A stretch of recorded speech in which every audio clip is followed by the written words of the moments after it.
Yes, I just have to connect this. I'm ready.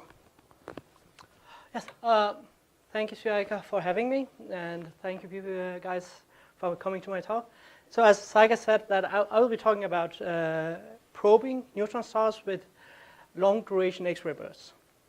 So just to start with the outline of the talk, I'll give a brief introduction of what neutron stars are. Then I'll go on to talk about a multi-instrument long burst catalog I'm working on. And then I will apply and utilize this catalog by giving an example of how to utilize it. That will be done by looking at data fitting to cooling models. I will thereafter go and talk about another example, just briefly mention how long bursts can also be used to probe dynamics of accretion. And at last, I will mention some of the outliers that doesn't explain, that are not well explained by theory. And I will end up with a summary. So just briefly, if we have a star formation region, two scenarios can occur. We can either get an M star that will spend most of its life cycle in the main sequence, puff up to a red giant, and then end its life in a planetary nebula, lefting over a white dwarf as the remnant. We could also have a high mass star. That is a star with a mass that is above 10 solar masses, 8 to 10 solar masses. It will rapidly go through its main sequence in millions of years, become a red supergiant, and explode as a supernova. And depending on the initial mass of the high mass star, we will either get a black hole as a remnant or a neutron star. That is the focus of the talk today. So, just again, scaling what a neutron star is. A neutron star is a stellar remnant that has a radius of 10 to 20 kilometers. It has a mass of 1.4 solar masses approximately. The surface gravity of a neutron star is 10 to the 11th of the surface gravity of Earth. The magnetic field of such an object is between 10 to the 8 up to 10 to the 15 Gauss. So the magnetic field of Earth on average is 0.5 Gauss. That's just to give you an idea of how strongly magnetized objects they are. They have also high rotational frequencies. They can rotate with a frequency up to 700 hertz, which gives us a rotation velocity of 0.1 c, and an escape velocity for these objects are 0.3 c. So we have both special relativistic and general relativistic effects going on around these objects. And here I just show a neutron star, idealized neutron star, compared to the city of Boston. So that's the scale we're looking at. Yeah.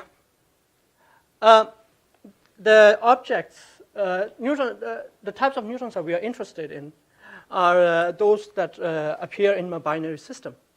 And especially two main binary systems that are of interest for this talk are the low mass X-ray binaries and the ultra compact X-ray binaries.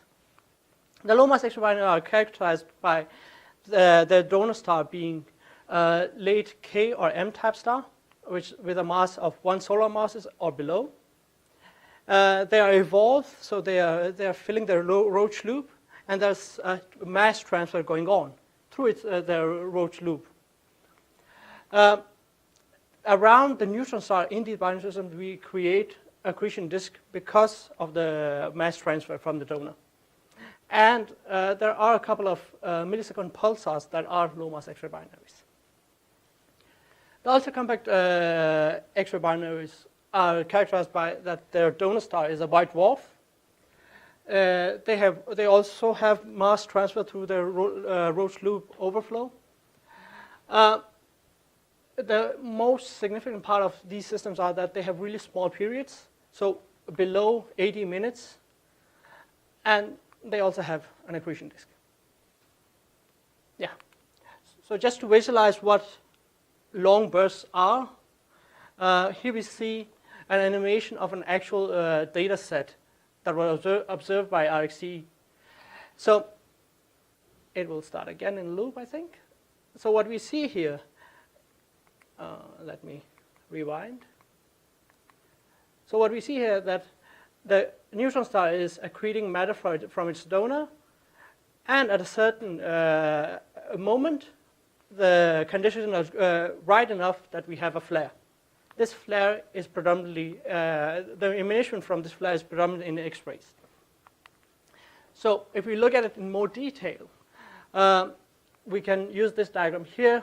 The upper part of the diagram shows what we see observationally, while the lower part of the diagram is the interpretation of what's happening. So when we see low emission from a source, we interpret it as that the neutron star is accreting matter at a persistent rate, and on the surface, hydrogen is burning stably, creating a layer of helium that falls as a sediment below the hydrogen layer. And when conditions are favorable, this layer of helium is ignited. But since helium ignition is inherently unstable, we get a runaway process. This is observed by us as a spike in our time series. And this spike is followed by an exponential-like decay curve. This decay curve is interpreted as the cooling off of the surface of a neutron star. When that is done, the process resumes. So this is a recurrent process. The majority of these events have durations of tenths of seconds. So this is including the rise and the exponential decay curve. There are 1% that have durations above 5 minutes, which are really rare. So since the first discovery of X-ray bursts in 1975, we have observed around hundreds of these rare events. So these rare events can be then divided into subcategories. The first one we call intermediate duration bursts. These are thought to be ignition of an unusually thick helium layer. They have durations of going from 5 minutes up to 40 minutes, which hasn't come at the slide. And they have recurrence times going from days up to weeks. The rarest of these X-ray bursts in general are the so-called superbursts. We think they are ignition of a deep carbon layer. They have durations going from hours up to a whole day, and they have recurrence times that stretch over months to up to a year. Some of these intermediate duration bursts, since they are an ignition of a helium, they are so powerful that they reach the local Eddington luminosity. What happens then is that when the local Eddington luminosity is reached, the neutron star photosphere is then puffed up from the surface of the neutron star, and what we see observation is a plateau where we should have seen a peak. This plateau continues until the photosphere actually again touches down on the surface of neutron stars. That's what we call a touchdown point, and we see a cooling curve thereafter. These photospheric radius expansion bursts, or PRE bursts, can be used as standard candles because the local Eddington luminosity is a constant. So we can use this constant to actually estimate the distance to these sources. Yeah. Just a quick overview of the distribution of thermonuclear X-ray bursts in general. We have that 99% of all bursts are those of durations that go from tens of seconds up to hundreds. So we have seconds duration on the x-axis and number of bursts on the y-axis. So 99% of them are the regular small duration bursts. Only 1% of them are these long duration bursts, and that's what I'm cataloging right now. So how do I do it? Just a couple of comments on the technical part of it. What we do is we observe through the time series, but the time series itself is instrument dependent. So to actually confirm that we are seeing a thermonuclear process going on, we make a time-resolved spectral analysis. The way it's done is that we slice the burst event in intervals, where we actually try to have the same number of counts in each interval. For each time interval, we extract a spectrum, and the spectrum is then fitted to models. The neutron star emission itself during a burst is, to a good approximation, a black body. So we fit it with a black body. If we then have a significant persistent emission component also, we model that, and then we either model the persistent emission component and freeze it during the burst, or we subtract the whole emission of the from the burst emission.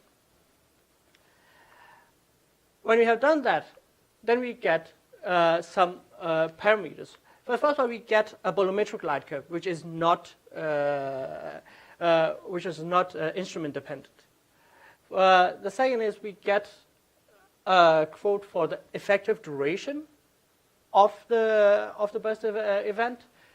We get, if it's a PRE, we get an estimation for the distance to the source. And this is the two important parts. We get the total fluence, the total energy fluence during the burst, and the ignition depth. So the depth at which the ignition occurs. That can be estimated by doing time-resolved spectral analysis. In my catalog to date, there are 80 of these long duration bursts divided on these missions with this number of sources and these number of bursts from each instrument. So now we have talked about what a catalog, what a long duration burst catalog contains. What can we then use it for? So here I will actually give an example of how we can utilize it. But before I go on with that, I will start by looking at the interior of a neutron star. So the way we look at a neutron star in the context of modeling is that we see a neutron star surface as having an outer crust and an inner crust, where the inner crust is consisted of neutron-rich nuclei and superfluids. And then we have an outer core that is superfluid in neutrons, superfluid protons, and normal electrons. And then we have the core. That's the general view of the interior of a neutron star we have. And here on this diagram, we see some of the energy sources in the interior of the neutron star. So the most important part here is that the way we view the interior of a neutron star in ignition models, so the models that try to describe the ignition conditions of these long duration bursts, is that we view the crust as one entity and the core as one entity.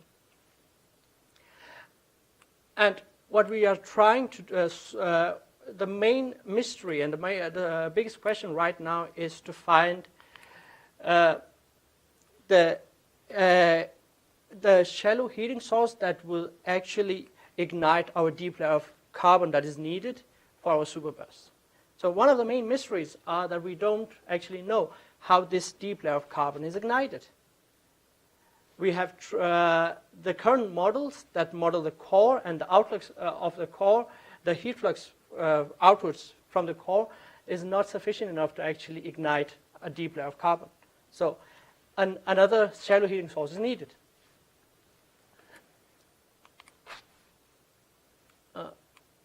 Just to give a quick overview of the models I'm basing these claims on. The first is these ignition models that is described by these two equations and a direct Urker process. This model is two-component model. So the first part, the heat equation and the entropy equation, is solved to get a quote for the outward flux from the crust of the neutron star. So here we have F as the heat flux. This is the neutrino emissivity, and this is the heating rate from nuclear processes going on in the crust. While K is the thermal conductivity. So by integrating over these two equations, we get the contribution of the crust for the outward flux. For the core, we solve the neutrino emissivity problem by looking at the cooling law we solve is governed by the Urker process, which gives rise to the neutrino cooling process. Here we see the direct Urker process, and this is a model from Andrew Cummings. He then modified the direct Urker process through by suppressing the outward heat flux with different processes by looking at Cooper-Cooper pair formation and breaking of it, and looking at different composition of the core by looking at superfluid neutrinos and how the ratio of these elements are in the core, and try to model different scenarios. The main conclusion he got from the cooling models was that the Urker process, the outward flux coming from the Urker process and the cross contribution is not sufficient enough to ignite a deep layer of carbon. So we need another shallow heating source. So that's the ignition models.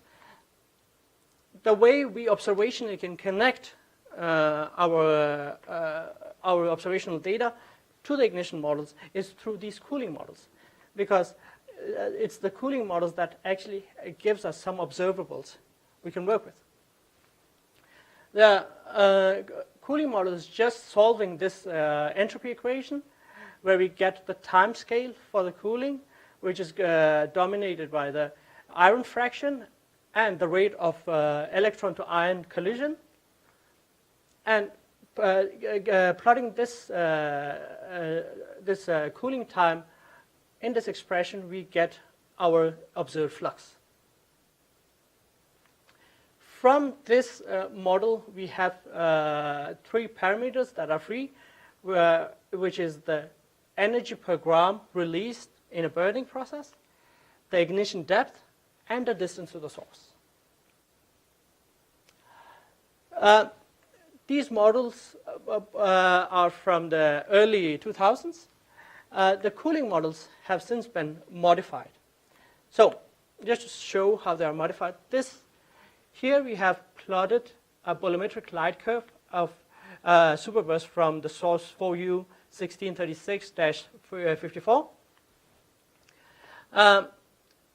In this cooling model, the assumptions were that the fuel burns locally and instantaneously, and we have an active heat transport. In 2014, this cooling model was then modified by actually not assuming these two things. The result is then we can see that the start phase of the burst is not well modeled by the old model, by the old cooling model. While here in the modified model, where we don't assume an instantaneous burning, but a rapid burning instead, we actually see that we can also model the rise phase of the burst. Yes. So this improved what I have done is I have used this improved model to actually compare it to previous observations that were compared to the old models. So what we here see is an intermediate burst observed with the integral satellite. This is the instrument light curve.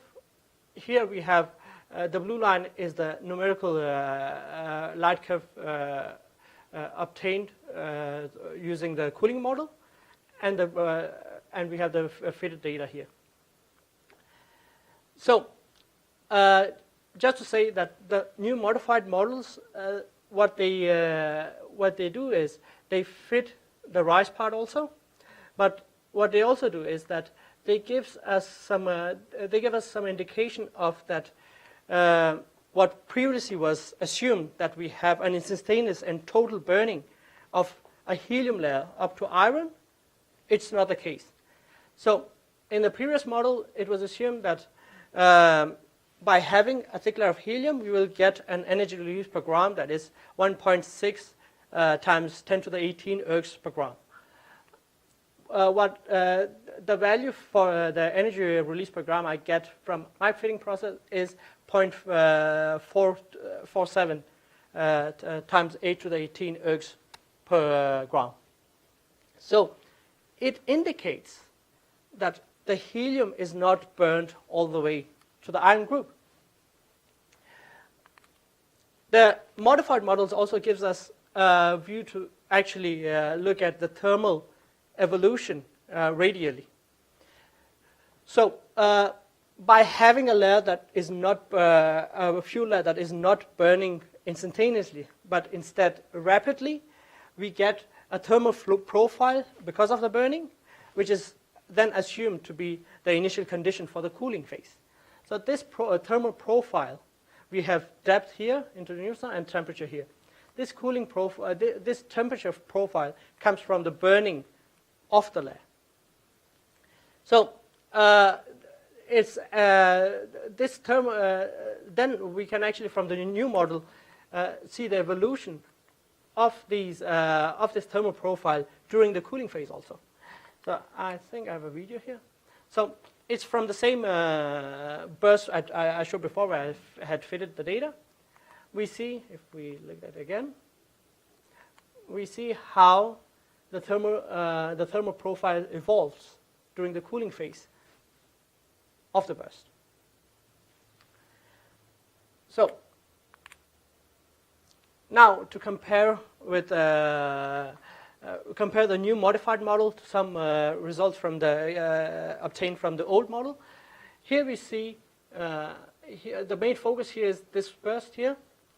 This was fitted with the old cooling model here. We see that it fits well during the tail phase of the burst, but it doesn't fit the rising phase here. I have created the same numerical light curve here with the same parameters as this one. That's the blue one here. It's clear that it's not they don't fit well with our data, while the yellow one, which is obtained through a simple chi-squared fitting process, actually fits to our data. And the difference between these two curves is that the blue one assumes that helium burns totally from helium to the iron group, and it does it on a shallow depth on the surface of neutron star, which is this value here. The curve that actually fits better to our data is where we assume that helium does not burn all the way to iron group, or the fuel doesn't burn completely either. But it happens at a deeper depth. So the difference between those energies is fairly big. So that means only burning to say oxygen. So with this model, we actually don't have any information about the components. So this, yes. Not each step. We have a quote for the total burning. So we have one quote for the energy that is released per gram. So which components are created and where the burning phase stops, we actually can't say anything about that using this cooling model. But we have a quote for how much energy that is released, which is not 1.6 times 10 to the 18 ergs, which it should have been if helium burned all the way to iron.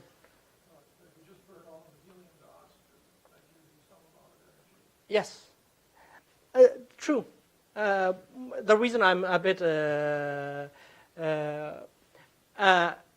the reason I don't want to conclude that is because there are some other models, the multi-zone 1D models, that actually show that it's not just one component that's created. The burning is incomplete, but we get some iron, but we also get we do also get other components. So this energy should be seen as an average for the whole burning phase. But yeah, what my primary result indicates that the burning is incomplete. So we actually do create both oxygen and carbon, and carbon is the important part, which I will get to in a bit. Again, another comparison of the data. This burst was observed with the Bepo-Sachs instrument. Here we see, again, they have fitted the light curve in 2005, where they used the old cooling model. And here they assume that the helium, again, is burning all the way to iron. I've recreated the same curve with the new cooling model, which is the blue one. Again, we see that the yellow one fits better. And it's the same story. What we get from the yellow one is that we get not at the same energy and not as high value for the energy per gram, but we get a larger depth where the ignition is happening. So again, this also tells us that the burning is the assumption that the burning is complete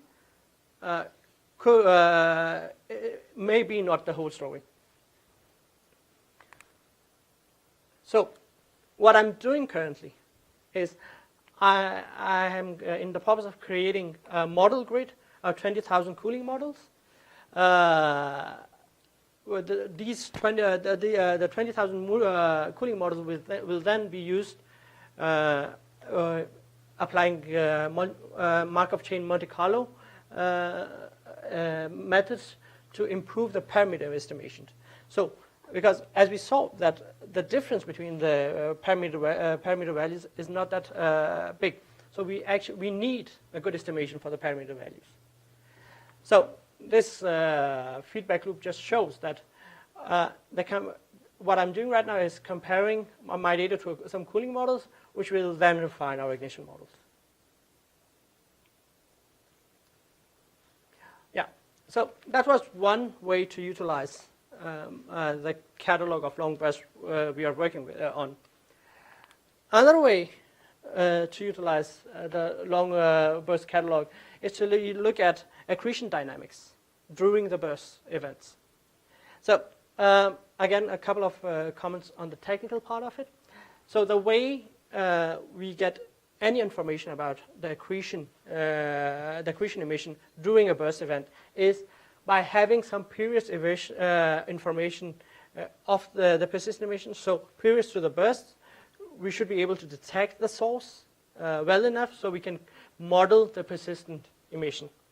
When we have that model, then we freeze the model and multiply that model by a factor, which is a free parameter, during the burst. What we then look at is the evolution of that factor. So again, from using this method, currently we show for the long duration burst that the really low accretors, sources that accrete around 1% of the Eddington limit, we see that the persistent emission increases by a factor of 30 during the burst. While for the Z sources that are high accretors, the factor that almost doesn't change. It's a constant. So it is consistent, and it is indicative of a behavior seen for the regular burst also. It has to. This figure should be still taken with a grain of salt, because the main purpose of using this method is to improve your spectral fit, so get a better spectral fit. That's not what we get here, because generally our spectral resolution for our data is really bad. So we get an indication of some behavior, but it's not totally conclusive. Yeah. So at the last part, we will just look at a couple of outliers. So I touched briefly what the crude theory of behind the burst behavior is, but here's a burst observed in 2012 by my supervisor with the GEMX instrument on board the integral satellite. What we see here on this time series is that we see an intermediate burst, so a burning of a thick helium layer. But almost just under 20 minutes after, we see a superburst occur from the same source. So, if you remember, I said that the intermediate bursts have recurrence times of weeks to from weeks to up to a month, and these superbursts have recurrence times going from months up to a year. This doesn't fit in that picture. So, but we actually don't have any explanation for what it could be. But there are some. There could be that we actually have misunderstood how this long duration burst behavior are. Here I have fitted the bolometric light curve of the superburst. So this phase with a cooling model, which is the blue curve. What our model indicates is that in this phase we have an energy release per gram that is 0.8 10 to the 18 ergs per gram. So, following what previously has been thought about superburst was that the fraction of carbon in the layer that is ignited shouldn't exceed 30%.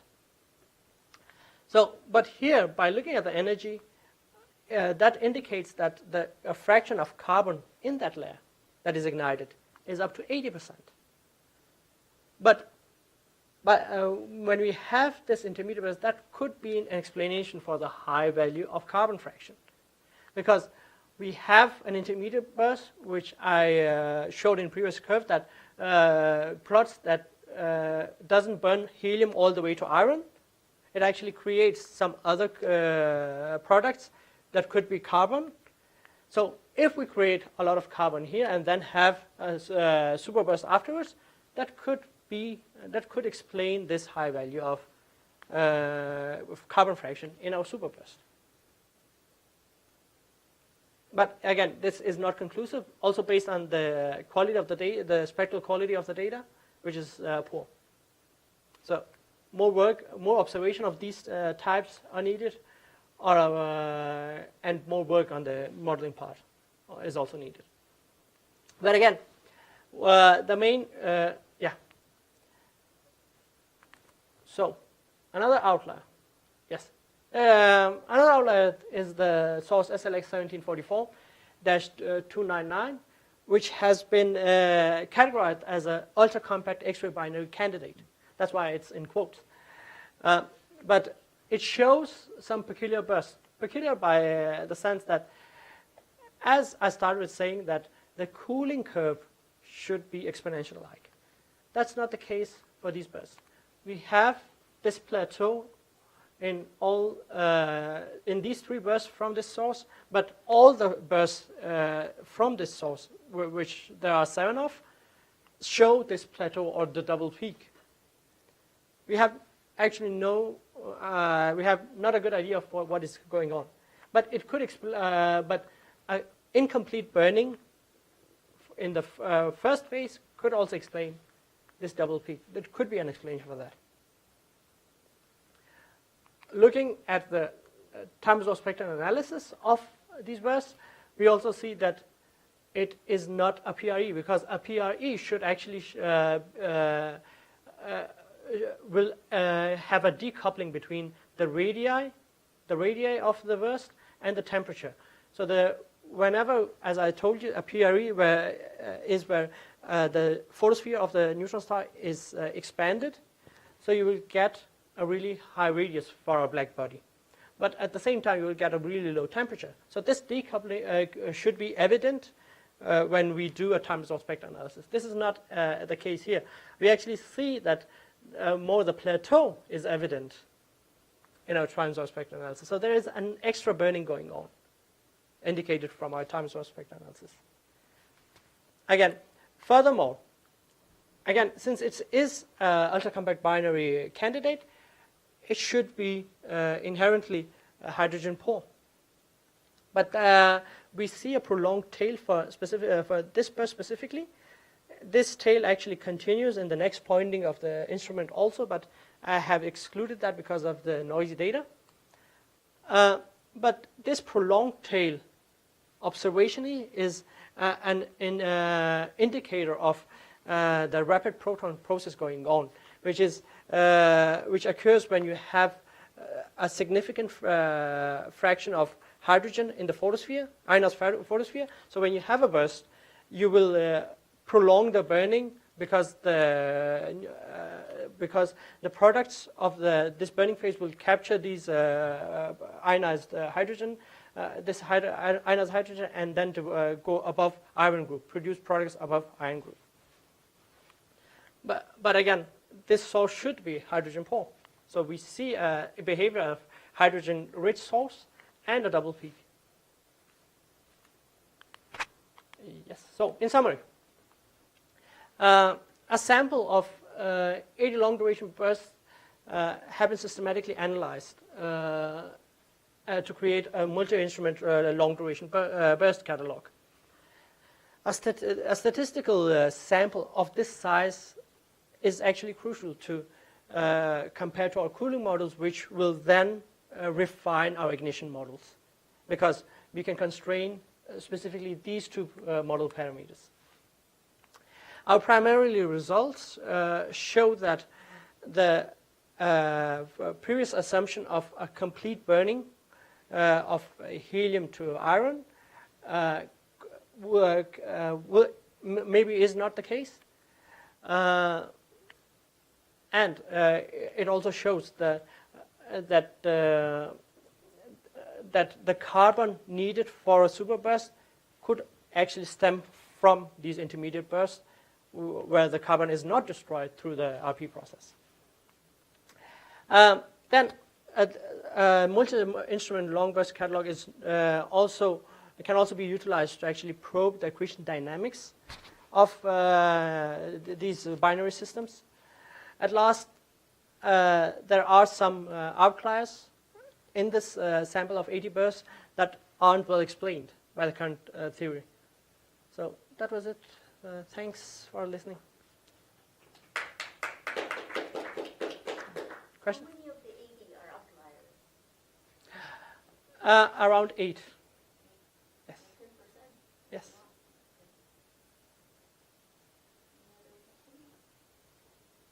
Is the incomplete burning presumably due to a somewhat lower temperature? Is that because the layer is so thin that it can cool, or because the layer expands and the density goes down? So the incomplete burning could be caused of the insufficient. So we know that the main driver of these burst events are the compression caused by the accretion of the matter, but an initial base heating component is needed That's why we are interested in actually modeling the interior of neutron star. But that base heating component, regardless how we model the interior of neutron star, as we showed here, cannot explain, especially the superburst, the ignition of superbursts. If I can find it now. So, different combinations of Yerker processes have been used to actually model the interior of neutron stars to get a component that would explain, especially the superburst. But we haven't a good candidate yet. So we think that there should be an extra shallow heating source. The incomplete burning, I think, is just by that the assumption was far-fetched from the get-go, that helium burns all the way to iron.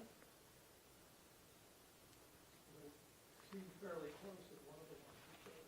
It was like 1.6 versus 1.4 or something. It's a 1.6, 1.3. Yes. The next one. Yeah, this one. Yes, this one. Yeah, but so I actually didn't get into the time-dependent multi-zone models. So there has been models showing that you actually don't get a complete burning regardless what type of heating source you have, of base heating source you have. So even though we are pretty close to that energy, we actually get a whole variety and an ensemble of products during the phase. So just looking at it as all the helium burning all the way to iron is not the case. I think that average energy is just the sum of all the products that are created. So Adele, I don't remember her last name, have a paper on this from the Monash group that shows that using the Kepler model, which is a time-dependent 1D multi-zone model, where she shows the different products created during a burst, and these products actually not, it's really a small fraction of them, that fraction of the helium that reaches iron all the way.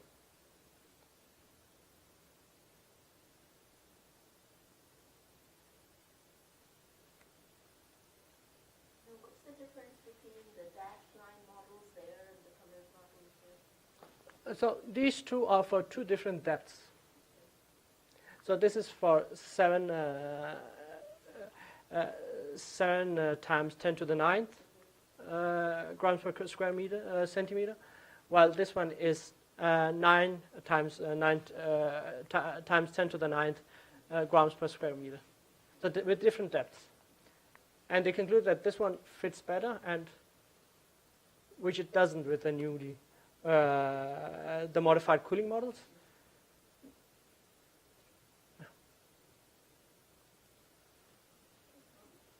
No questions? Thank our speaker again. Thank you.